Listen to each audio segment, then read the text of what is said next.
Saya mulai dari kisah yang pertama, Bapak Ibu. Mungkin Bapak Ibu pernah dengar cerita ini. Ada seorang majikan, rumahnya lantainya granit. Nah, ini kan cara berpikir kita kadang-kadang kan aneh karena duit turah, lantainya granit, ditutup karpet, Pak. Ya, ini kan beberapa masjid kan begitu tuh. Iya, lah kalau sudah mau pakai karpet kenapa pakai granit kan begitu tuh. Ya, tapi beberapa masjid itu tidak tahu cara berpikirnya. Ternyata granit disediakan untuk anak muda, karpet untuk yang tua nggak kuat dingin gitu ya. Nah, saya sempat tanya, loh Pak, ini sudah digranit kayak begini kok malah pasangin karpet? Ini yang karpet itu untuk yang sepuh-sepuh yang nggak kuat dingin, kalau yang muda-muda di harus itu. Berarti ini soft orang tua Pak, insya Allah begitu Mas. Ya, gitu ya, ya kan begitu. Jadi saya kembali, bawahnya lantainya granit yang luar biasa. Mahal, kan sekarang ada granit yang bentuknya itu sajadah, Pak. Ya, jadi sudah mestinya sudah nggak perlu dengan karpet, karena setiap granit diukur dengan untuk satu orang berdiri, orang normal ya, yang membutuhkan 80 sampai 90 cm untuk berdiri tegak normal, ya kan. Kalau kurang dari itu nanti agak menggop, kalau kebesaran berarti dia orangnya agak over begitu, oversize maksudnya gitu ya. Nah, Bapak Ibu, normal itu 70, 80, 90. Nah, itu sudah dibuat semikian rupa masing-masing atau sob. Nah, tapi ini ada orang kaya, sudah rumahnya granit, ditutup karpet.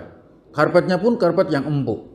Sudah begitu dia nggak duduk di karpetnya, karena di atas karpet dipasangi sofa, Pak. Ya, ini kan ciri orang punya duit, Bapak ya. Nggak usah dibandingkan dengan yang nggak punya, itu kan sudah lantai pakai tikar terus ngelekar nih gunung ya. Terus tangi ngecang kabeh kan betul. Nah, Bapak yang dirahmati Allah Subhanahu wa taala, itu kan zaman kos lah ya.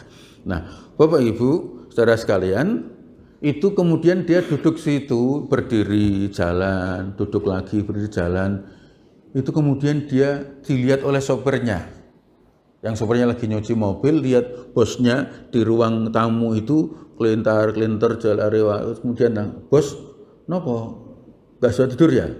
Iya Mas. Nah, terus saya tambah pusing melihat tukang kebun saya itu. Lah kenapa? Tukang kebun saya itu loh, tuh lihat di depan rumahnya ada halaman luas. Kemudian itu tukang kebun saya itu tidur di bawah pohon. Di atas tanah, tanpa tikar, tanpa apa, dia duduk sandaran pohon atau serak karuan, tutupan caping, merem. Kalau ulo lewat rak weruh gitu. Ya, luar biasa. Kata majikannya begitu. Itu kok iso ya? Aku ora iso merem babar belas. Kata sopirnya, gini bos, dia itu bisa tidur nyenyak karena belum mengalami seperti yang jenengan alami. Maksudnya apa? Belum punya karpet? Bukan. Kalau rumahnya nggak granit? Bukan. Terus pokoknya dia itu mengalami kondisi, belum mengalami kondisi seperti yang jenengan alami, sehingga dia tidur nyenyak bos. Maksudnya kalau jenengan pengen ngerti, saya beri solusi kepada jenengan supaya nanti besok bisa tidur seperti dia. Gimana caranya? Coba tukang kebunmu itu kasih hadiah duit 1 juta saja. Loh, kemarin habis gajian, loh gue kemarin pelit ngene lho, kemarin bisa merem gue gitu. Ya. Kasih aja uang 1 juta. Lu untuk apa? Uang sudah saya gaji. Iya, kasih aja uang 1 juta. Kalau jangan pengen ngerti masalahnya. Nah, terus itu masukkan ke dalam amplop. Amplopnya ditulisi hadiah 1 juta rupiah. Dimasukkan amplop, amplopnya jangan dilem. Lho kok mbok longi, mesti marai rasa merem ngene iki lho bos ya. Ya, wis loro masalahnya kan betul. Ya. Nanti diisi 950.000 saja, jangan 1 juta. Isi 50.000, 19 lembar, ya kan? Duit anyar bos. Ya. Yang baru 19 lembar, masukkan amplop, jangan dilem, nanti saya ngasihkan. Tenan orang bopa sebagai sumarera semerem gue ya bos ya. Ya, wis wong metelu lho bos gitu. Sumarera merem-merem gue. Nah, kemudian oke lah, aku manut apa karepmu. Nah, akhirnya duit dimasukkan amplop 19 lembar tanpa dilem, ditulisi 1 juta. Dia bawa ke tukang kebunnya. Mas, aku dikongkon bose Mas. Disuruh apa Pak? Ilu ngasih hadiah ke kamu, jarine bose seneng karo kowe dikai duit 1 juta. Oh makasih ya, makasih matur suwun. Taruh, tutupi caping, dia kerja lagi. Ya kerja, selesai, mau pulang, diselempitkan sarungnya, kemudian dia pulang. Sampai rumah, kemudian dia cerita kepada istrinya, Bu, aku dapat duit. Mohon maaf ya, suami istri itu manggilannya terserah ya, sesuai dengan kondisi masing-masing. Soal papa, mama, abi, umi, terus apa lagi, bapak, ibu, pak, mae itu masing-masing. Yang penting merasa indah keduanya. Papi, mami ya nggak salah juga. Yang penting kan diri kita siapa, lingkungan kita bagaimana. Jangan sampai urip nang desa, papi nopo mi derep yuk, nggak enak kan gitu kan misalnya ya, papi derep ya kan, papi nopo bedol ke jagung kan enak. Nah kan enak banget ya, bukan salah papi maminya, bukan salah derepnya kan, tapi ya misalkan ya oh ada yang nggak ngerti derep ya ya sudah ya, anak milenial kan nggak ngerti derep ya ya itu saya kembali, Bu, aku untuk hadiah saka bosku iki duitnya 1 juta di amplopi nyah.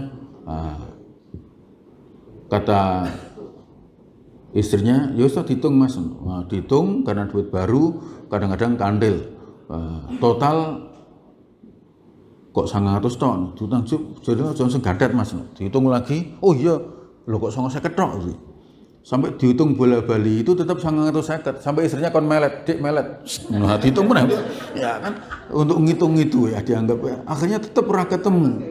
Ya, akhirnya suami istri rembukan. Ki kok kurang 50 ya, dihitung bola-bali sampai dipelintir-pelintir kok tetap 950 ya. Ojo-ojo bose ngitungnya salah. Ora mungkin lah wong sugih kok tetep pastoyan. Lagi kok 950. Lagi mau amplopnya tutupan ndak Mas? Ora.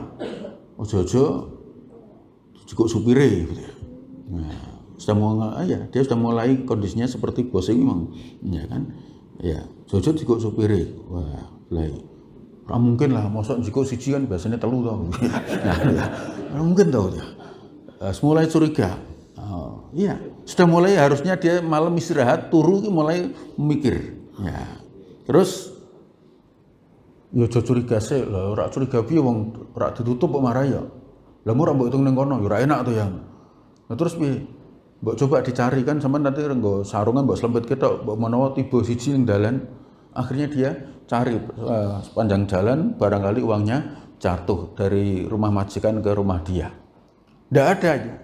Akhirnya dia masuk dengan istrinya, jajal kebon mbok menawa mau mbok bengi ana sing tiba ning kono. Dibengi nyari ngono ki. Kemudian maaf, supirnya ngomong karo bos, podo kowe bos ya. Mulai ra iso turu ya. Ya. Dan sangat mungkin Bapak Ibu, mohon maaf, kalau kita nggak hati-hati, tukang kebun itu adalah kita. Ya. Kalau kita nggak hati-hati, tidak merasa terbebas dari dunia, nanti bisa jadi tukang kebun itu adalah kita sendiri. Yang 950 sudah di tangan, tidak disyukuri dan tidak dinikmati, sibuk dan bingung dengan yang tidak ada, sambil curiga kepada orang lain, sambil mengembangkan pikiran negatif kepada orang lain. Dan itu yang membuat hidup tidak terbebas dari dunia itu begitu. Membuat kita tidak nyaman Bapak Ibu.